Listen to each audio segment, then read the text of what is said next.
हम उनका भी हार्दिक नमस्कार, हमारे साथ कुछ लोग जुड़े हुए हैं, हम इनसे बातचीत करेंगे। ये कांग्रेस का प्रोग्राम चल रहा है। सर, जो ये प्रोग्राम चल रहा है, ये क्या, इसका उद्देश्य क्या है? एक जिस तरीके देखो, ऐसा है, ने अपनी कला दिखाई, चुनाव का अंतिम पहर चल रहा है। अब एक नुक्कड़ नाटक दिल्ली की जनता निर्णायक फैसला लेने जा रही है, क्योंकि दिल्ली की जनता ने ये फैसला कर लिया है पोल खोलते हैं कि कांग्रेस ने ही दिल्ली का विकास किया था, कांग्रेस ही गरीबों के बारे में सोचती है, कांग्रेस ही महंगाई के बारे में सोचती है। एक बड़ा मदारी, एक छोटा मदारी, जिन लोगों ने सिर्फ महंगाई बढ़ाने के, लोगों को तंग करने के, कोई गब्बर सिंह टैक्स ला रहा है, कोई महंगाई बढ़ा रहा है, कोई नोटबंदी कर रहा है, कोई कोरोना काल के अंदर लोगों को मरने के लिए छोड़ दे रहा है, इन सबसे लोग दुखी हो गए। सब आज कांग्रेस के उस समय को याद कर रहे हैं, क्योंकि कांग्रेस ने दिल्ली बनाई थी, कांग्रेस ही दिल्ली बनाएगी।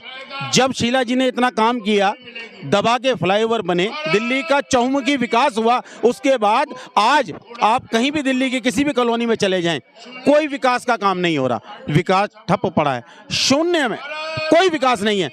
तो आज हम ये इस जनसभा से ये ऐलान करते हैं कि दिल्ली के अंदर कांग्रेस पार्टी की सरकार बनाओ, कांग्रेस का मेयर बनाओ, शास्त्री नगर वार्ड से पंकज प्रहलाद सिंह राणा को विजयी बनाकर के भारी मतों से जिताओ। आपका पहले भी बेटा ये सेवक था, आगे भी सेवक बन के ये सेवा करेगा, क्योंकि ये नेता नहीं है, ये यहाँ के लोगों के दिलों में बसने वाला उनका बेटा है। आपने शीला दीक्षित जी की बात की, आपको याद होगा कि शीला दीक्षित जी ने 2011 में जो एमसीडी है, पहले जो दिल्ली जो पहले स्टेट नहीं था, एमसीडी के अंतर्गत ही इसका विकास होता था, तो उन्होंने एमसीडी को 3 भागों में विभाजित किया है। जो केंद्र की सरकार है भारतीय जनता पार्टी, उन्होंने 3 भागों को 1 भागों में विभाजित किया। इसका क्या उद्देश्य रहा होगा भारतीय जनता पार्टी का? देखो, ऐसा है, ये सब भारतीय जनता पार्टी का चलाया हुआ प्रोपेगेंडा है। अगर शीला जी ने 3 नगर निगम बनाए थे तो कुछ सोच के बनाए होंगे। जब बड़ा परिवार हो जाता है, हर व्यक्ति को अपना अपना फ्लो चाहिए ना।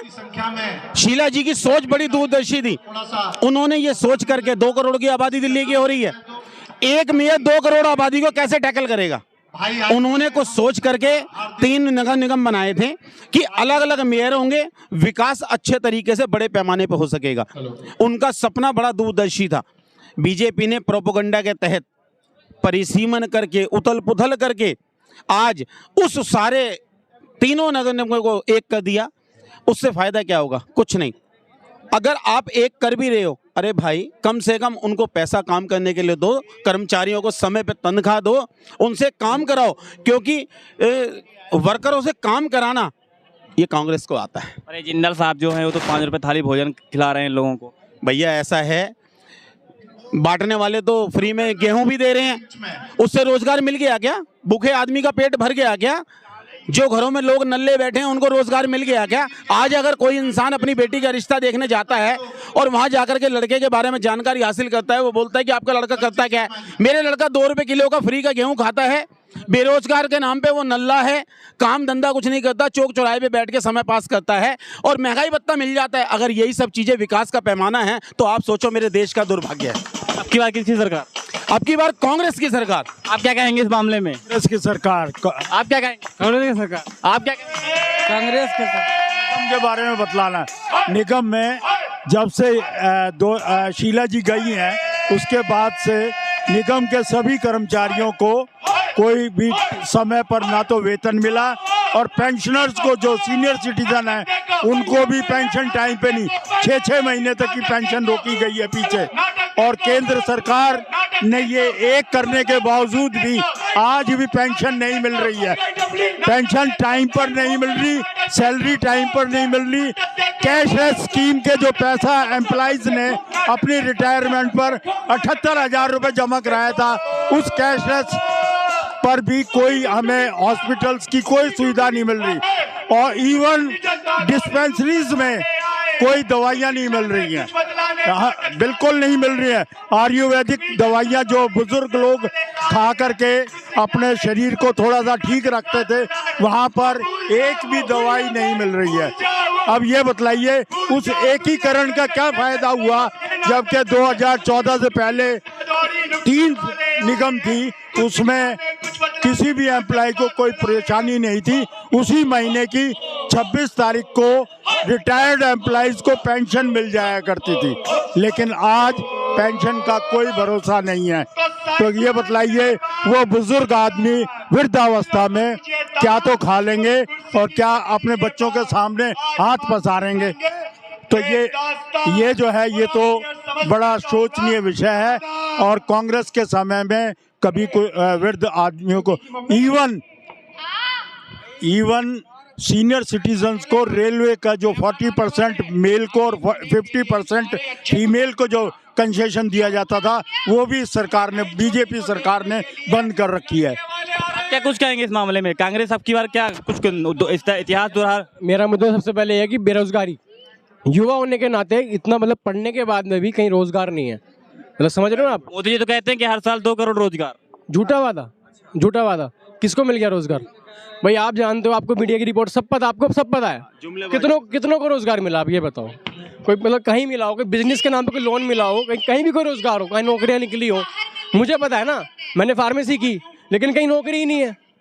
मेरा मुद्दा तो बेरोजगारी का है, ठीक है। बाकी महंगाई, जब रोजगार ही नहीं होगा तो फिर कहाँ से हम कोई चीज़ खरीदेंगे? तो रोजगार तो हो, कहाँ मिलेगा? कितना जुमला फेंके, मतलब जुमला। सच्ची बात है, उसके उस टाइम पे मैंने मोदी को वोट दिया, इसलिए दिया क्योंकि रोजगार आए, पर क्या हुआ? उसका कोई फायदा नहीं हुआ। तो इसलिए हमने तो अपनी कांग्रेस चुनी है कि कांग्रेस रोजगार देगी। रोजगार छीने, रोजगार देने के नाम पे करोड़ों रोजगार छीने। आज स्कूल्स के अंदर टीचर्स नहीं है। केजरीवाल जी तो कहते हैं कि जो है दिल्ली के स्कूल जो अमेरिका के राष्ट्रपति तक देखने आते हैं, जो है कुछ नहीं है, कुछ नहीं। उन्हीं पुराने स्कूलों को टाइल लगा करके नया कर दिया गया है, नया कोई स्कूल नहीं खुला है। करने से मकान नहीं बना करते, सफेदी करने से मकान सुंदर दिखते हैं, नहीं बनते। नई बिल्डिंग बनाने के लिए उसको जमीन से नींव खोद करके खड़ा करना पड़ता है, वो कांग्रेस ने किया है। जो रीढ़ की हड्डी युवा होता है ना, अगर वो डब्बे में पड़ा है ना तो देश बिगड़ता है इससे। और झूठ से देश चलता नहीं है और डूबता है, खत्म होता है। सबसे बड़ा मुद्दा बेरोजगारी है और वो खत्म होनी चाहिए। और जो देश की जनता है, ज्यादातर जो मोदी जी की जो बहुमत की सरकार है, तो जनता क्यों चुन रही है? झूठ के घोंसले में, सिर्फ झूठ का ढकोसला है, अंधभक्ति में। तो ये समझ में नहीं आता कि कितने आदमी हो आप, मीडिया के आदमी, मुझे ये बताओ 8 साल हो गए मोदी जी के विकास वाले बेटे को किसने देखा है? मैंने 8 साल से मोदी के बेटे को नहीं देखा। अगर विकास वाला विकास बेटा है आपको कहीं मिल जाए तो मुझे बताइएगा। वो तो कहते हैं सबका साथ सबका विकास। भैया सबका साथ सबका विकास नहीं, पूरे हिंदुस्तान की जनता का विनाश। ये विनाश वाला तानाशाह राजा है जिसने अपने मन की कही है, लोगों के मन की सुनी नहीं है। अरे नेता वो, राजा वो जो जनता के दिल की सुने, जनता के दर्द को समझे, वो नेता तानाशाह राजा होता है जो अपनी लोगों के ऊपर थोपता है। ये तानाशाह राजा है, घमंडी राजा है, सुशासन वाला राजा नहीं है। ये हिटलर है मोदी जी, हिटलर है। मोदी जी क्या हिटलर? मोदी जी हिटलर का दूसरा रूप है।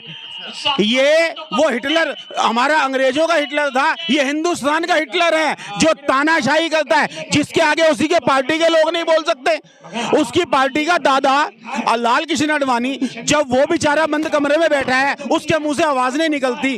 पिता जो पार्टी का जनक है वो नहीं बोल सकता, तो उसके आगे पार्टी के बच्चे क्या बोलेंगे? क्योंकि तानाशाह राजा के आगे कोई नहीं बोल सकता। तानाशाह राजा का आने वाला समय ये जनता तय करने जा रही है, क्योंकि राम गयो रावण गयो, जाको बहु परिवार, वो भी गए जो 100 पुत्रों के मालिक थे, जो तानाशाह घमंड करते थे, वो सब चले गए। अब इसका समय आ गया, ये अपना झोला उठाएगा और जल्दी जल्दी जाएगा। नेपोलियन की स्पीच थी, अगर देश की जनता तरक्की की बात करने लगे तो उसको धर्म के रास्ते में भटका दो। ये वही पॉलिसी है, जब आपको कोई मुद्दा ना मिले ना तो धर्म के नाम पे बांट दो, देश अपने आप बढ़ जाएगा और आप सत्ता में आ जाओगे।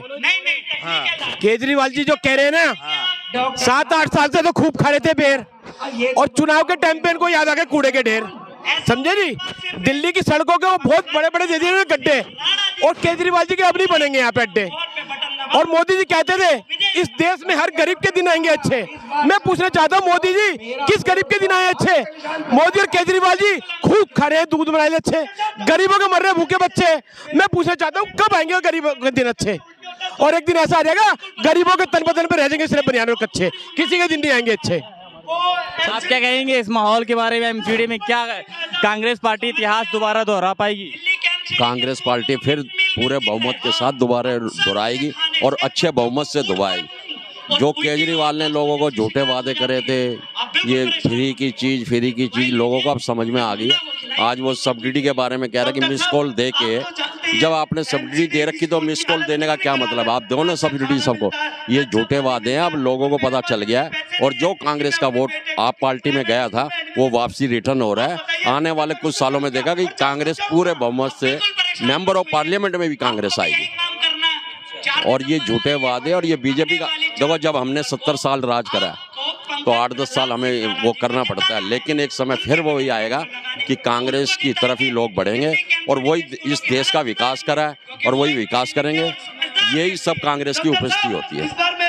चलिए ठीक है, जैसा कि आप सबने देखा कि हमने जो है तमाम लोगों से बातचीत की कि आखिरकार दिल्ली के एमसीडी में किसका परचम दोहराएगा, और हम ऐसा ही हमारा सिलसिला चलता रहेगा कि आखिरकार क्या कांग्रेस अपना इतिहास दोबारा दोहरा पाएगी।